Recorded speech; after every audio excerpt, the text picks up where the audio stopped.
Israel's Attorney General has indicted Prime Minister Benjamin Netanyahu on charges of bribery, fraud, and the breach of trust after 3 years of investigations. He was indicted on these charges in separate cases. The Israeli premier has been accused of accepting hundreds of thousands of dollars in luxury gifts. He's also been charged with trading favors with media and telecommunication companies for positive news coverage. In the most serious case, known as Case 4000, Netanyahu is accused of making controversial decisions which benefited his friend Shaul Elovich. He's the owner of one of the largest private holding groups in Israel, Eurocom Group, and the largest Israeli telecommunications company, Bezek. In return, Elovich ordered the Walla News website to provide considerably favorable coverage of Netanyahu and his wife. Netanyahu immediately rejected all allegations, calling them false and politically motivated. He also called the indictment an attempted coup. He said the investigations aimed to oust the right wing from the next regime. Netanyahu's indictment can cause permanent damage to his political career.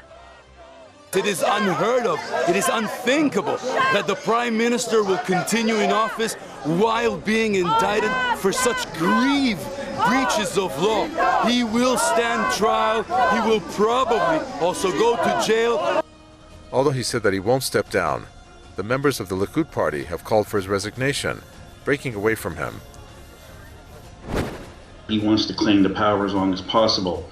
Ultimately, I think it will be a combination of additional legal filings and pressure from within his own Likud party that ultimately drives him from office. The party's senior members have reportedly met to bring Netanyahu down from the party's leadership. I think what he's ultimately looking for is some sort of legal deal in the form of some sort of Israeli custom plea bargain to spare him from prison, as his predecessor Ehud Olmert was imprisoned. I think he's looking at what happened to Ehud Olmert, and he just doesn't want any part of that. So he's using the office of his office to shield himself from prison.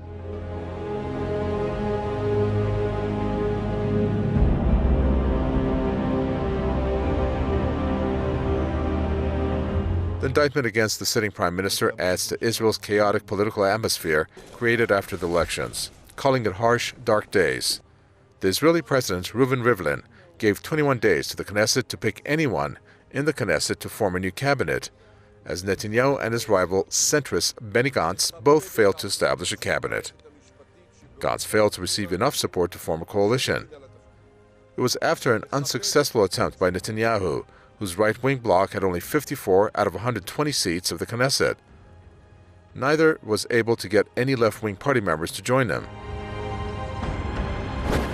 Israel prides itself as the Middle East only liberal democracy, but neither side wanted to engage with the Arab parties to form a coalition. I think that is very telling. Also, what was very telling was the complete obliteration of extremist parties from the Israeli political map. Prolonged political chaos comes at a tricky time for Israel on the domestic and international fronts. Netanyahu's cabinet has been unable to resolve its budget deficit. Furthermore, the relations between Ashkenazi Jews, Arabs, and black Ethiopian communities inside Israel are still an issue. Meanwhile, it has sparked international reactions, even by U.S. politicians, who were deeply concerned by Tel Aviv's barring of 2 congressmen from entering Israel, and the Israeli surveillance devices found near the White House.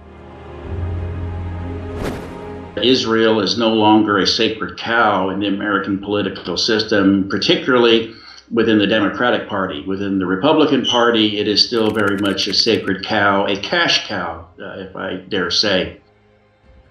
Netanyahu has been in power since the year 2009, making Israel's longest-serving prime minister. He is also the first Israeli prime minister to face criminal charges while in office, making another record for him as an Israeli premier. And when it comes to Palestinians, they believe it won't matter who holds the prime minister position. Israel will continue with its occupation, settlement building, and other actions of an apartheid state. And Palestinians believe the U.S. will remain a staunch ally and supporter of Israel.